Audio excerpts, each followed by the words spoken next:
What's up, everybody? Let me fucking talk for once. What's up, everybody? I'm Tyler the Chair, that's Nick, we're Rap Cornballs. This is Keegan. He's a 15-year-old rapper. Whoa. We kind of made that the title to pull you guys in. A little clickbait action. Let's just introduce yourself. All right, I'm Keegan. I'm 15, as you already said. Yep. I live in Texas. You know what I'm saying? I'm a rapper, producer, singer with benefits. I got they heads knocking off that verse I spit. Tuck all these rappers to bed. You ain't seen the end of it. Trying everything at once. You know what I'm saying? A little Renaissance man action. You know what I'm saying? And I also do my own designs, so that's nice. I really don't know why we didn't mention it at this part of the video, but our buddy Keegan over here is dropping his album AOTY on the 26th of February, so on Friday if you're watching this when it comes out. But if you're watching this when it's already out, go check it out. It's on Spotify, it's on Apple Music, it's on SoundCloud. Just go check out AOTY. It's a fucking great project, and that's the whole reason why we're doing this interview, is to try to spread the word and get people to come and listen to this project. So yeah, the pre-save is in our bio if you're watching this before it's out. And yeah, Keegan's such a talented dude, and this interview was fun to do, so thank you. I don't know why the fuck we didn't mention this earlier, but okay. I met Keegan summer 2020. I was getting a couple of people on my live. He wanted to play some beats. I was like, okay, you know, this dude's gonna come in, he's gonna play some awful beats, and then I'm gonna say goodbye, but I'm gonna pretend that they were good. The exact opposite happened. And he blew my mind. Like literally, not over exaggerating. Some of the beats that he was playing were just incredible. And I was like, all right, I gotta follow this guy. I gotta repost his stuff. I need to know about him more. Now we're here, and now, yeah. Which brings me to my first question. You said that your biggest obstacle was geometry. How are we feeling about geometry right now? Still a cancer, still a thorn in my side, still unnecessary. It actually almost hindered the creation of like the second half of the album. Here is a question I want to ask. I don't know if Nick was already going to ask this. Fuck you, Nick. What does AOTY mean? Okay, AOTY is an Irish name that I got from a name generator. That means pleasant, right? But I decided, how does this name, you know what I'm saying, this pleasant name apply to myself, you know what I'm saying? So essentially, this album has a lot of very grim topics, essentially, about things I've experienced and things I had to go through for the past 2 years, right? And so essentially what happened was, when I was creating this album, I realized that me dropping and releasing this stuff and letting it go free into the universe is my AOTY, my feeling of being happy. Releasing like emotions that I've had for 2 years into a fully, like, full-length release.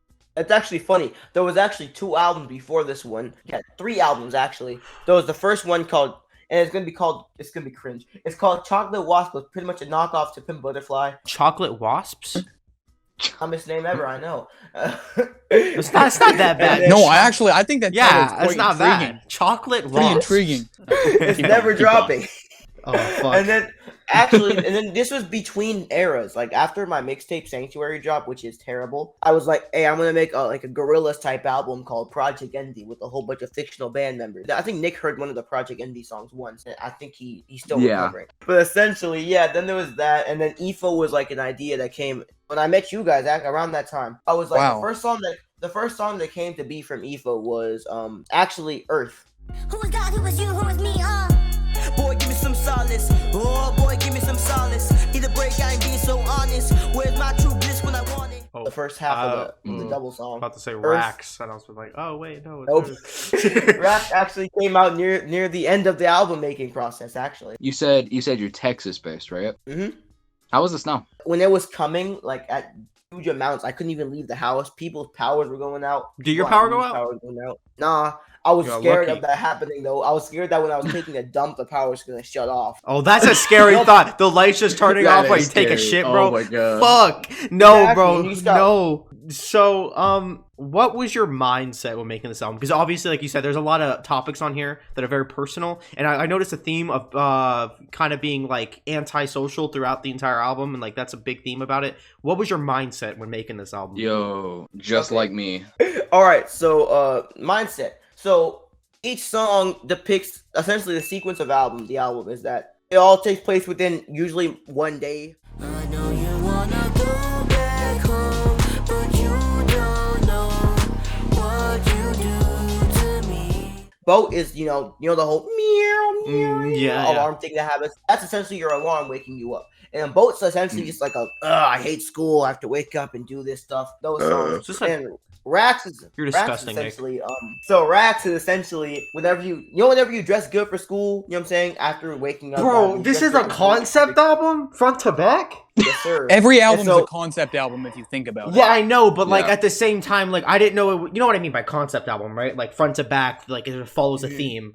Like I didn't the whole know project is pretty cohesive. The whole project is pretty it is a cohesive. cohesive project. Keep going. The Rax is when you're all dripped out, you know what I'm saying? You come to school looking all fresh. It's this over exaggerated feeling of good clothing. That's why I'm like new fit. I abuse supposed to raise function. I'm talking about having money when I usually get my clothes from thrift shops and stuff. Spot. I like that. Spot. So essentially, Spot is around lunch. You know what I'm saying? Usually, whenever I'm eating lunch, I don't usually eat lunch with people. Before COVID, I'd eat lunch in the library away from people because I just didn't fit into crowds. Essentially, it sounds super happy, right? You know what I'm saying? Yeah. Wishing you would let me go right next to you. You know what I'm saying? Butter is like it's like I think it's like Butter's like directly after school ends and you meet up with someone who you really enjoy, right? But I essentially use Butter as a representation of self-love and being with somebody. Essentially, after that terrible day of school, I'm with people I enjoy or someone I enjoy. Yeah. And I go home and then it goes to Snapchat where I start to question if this love is genuinely real. You know what I'm saying? Because in Snapchat, I tell the story of a time where I thought I was in love with somebody and it didn't go as planned. And then it leads into AOIFE because it's even more second guessing. I start second guessing my reality as a whole. My mind starts scrambling. I'm like, okay, so if I don't fit into this world, I don't know if I can fit in with love in general, you know what I'm saying? And considering I'm very religious, you know what I'm saying? I come from a religious background. Yeah. I'm just thinking about the earth ending as well. I'm like, wait, so I have such little time to do so many things. And AOIFE is essentially me saying, free your mind, you know what I'm saying? That's the hook. Free your mind. And then South is about, essentially it's about the longing of cannabis. I'm saying essentially I've never smoked, I never will, but essentially the song is about a longing and wanting of a method of coping. Earth is about religious conviction, essentially being confused, or if I'm like, okay, so nothing works in this life, I feel terrible, nothing's helping me, where are you, God? You know what I'm saying? Like, where are you? And then Pig is more of a manifesto.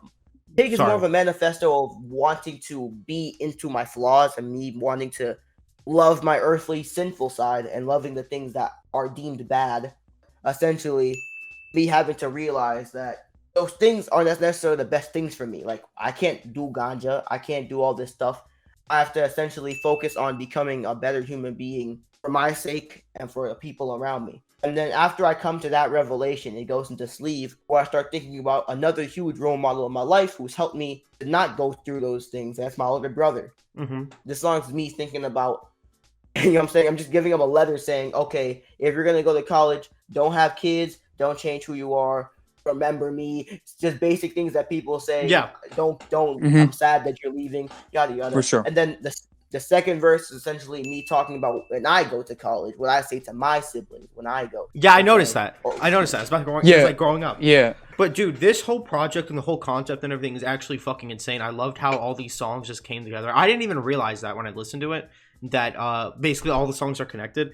Love that. I fucking love that. And overall, this album was just fucking great. Like, it's legitimately, when it comes out, it's going to be one of my favorite albums this year. Easily. And like, holy shit. Were there any like struggles with making the album? Like, did you have to halt anything because of problems with, like, let's say production, something not coming out on time, shit like that? Yes. Actually, there was a lot.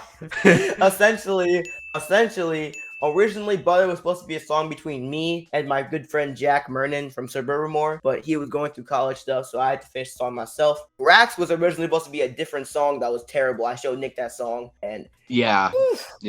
Wait, really?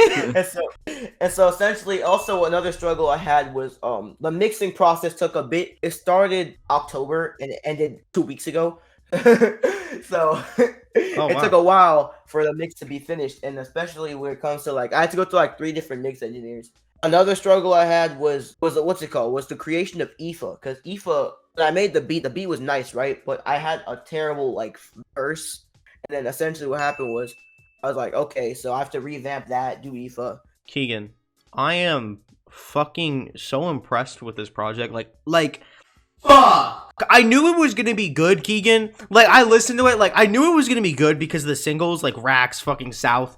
But, like, I didn't know it was gonna be this good. There are a lot of elements that make this album like really enjoyable for me. I love the vocal effects that you put on some of the songs, but most importantly, like what I found really spectacular was the storytelling. And I'm just wondering, like, what is your creative process in terms of like writing the songs? Like, do you sit down for 30 minutes, write some, come back, or like do you have to get it done in one sitting?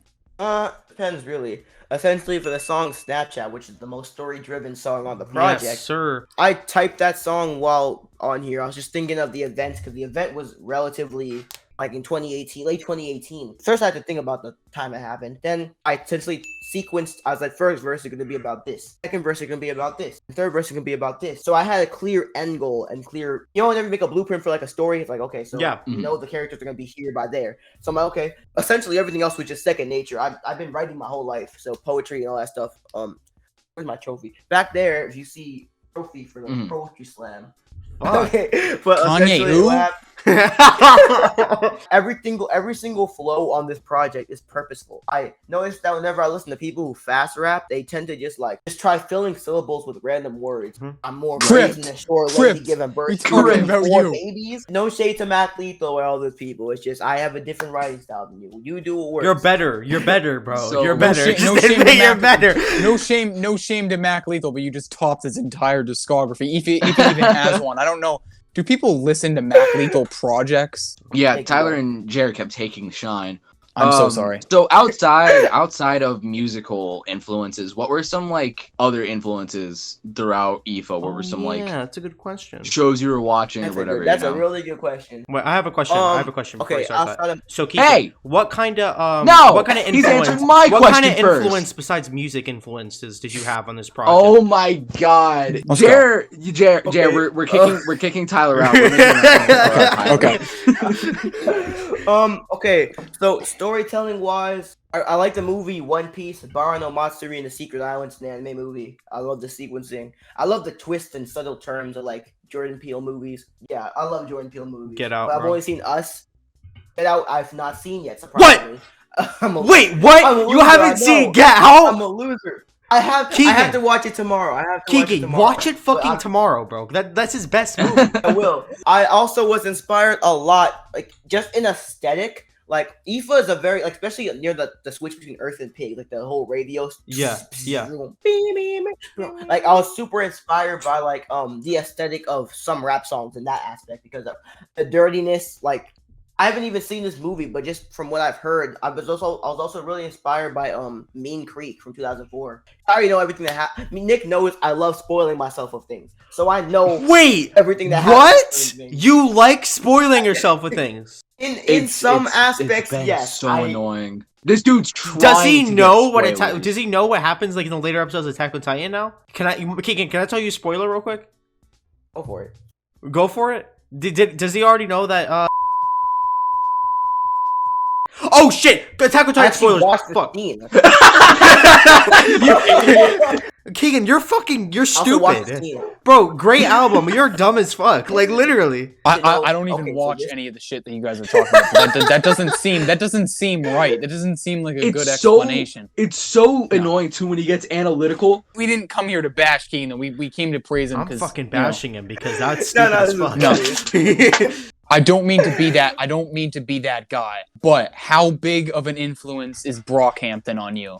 Oh my gosh. Because I know, I get Brockhampton vibes. Yeah, me too. I was gonna mention that. I can't like it, and which is cool because Brockhampton, you know, I like Brockhampton. Greg, I don't want to join a call in gamers. Keep going. Brockhampton actually got me into the usage of vocal manipulation. So they got me into the plugin. That's what I was noticing. So that was the major influence. Also in production, saturation just sounds like you're drowning in an ocean of unique sounds. So I really enjoy it. I like that aspect. But I also wanted to fuck off, Greg. Like I was inspired by just how in your face the production can be at times. But I felt like saturation was just a starting point because at the same time, as much as it's in your face, AOTY can be like Boat and Rack, all these people. I mean, all these songs. The more subtle moments on the album are more inspired by Kanye West, a little bit of Björk actually, you know, like a tad bit. Jared's gonna hate that one. Interesting. Yeah. You know what? No. Not interesting. My music is by no means diverse at all. Like I'm a normie, you know what I'm saying? I'm not gonna lie. If we're a fucking debut project, and let me just say, you're 15 years old. This is pretty fucking diverse.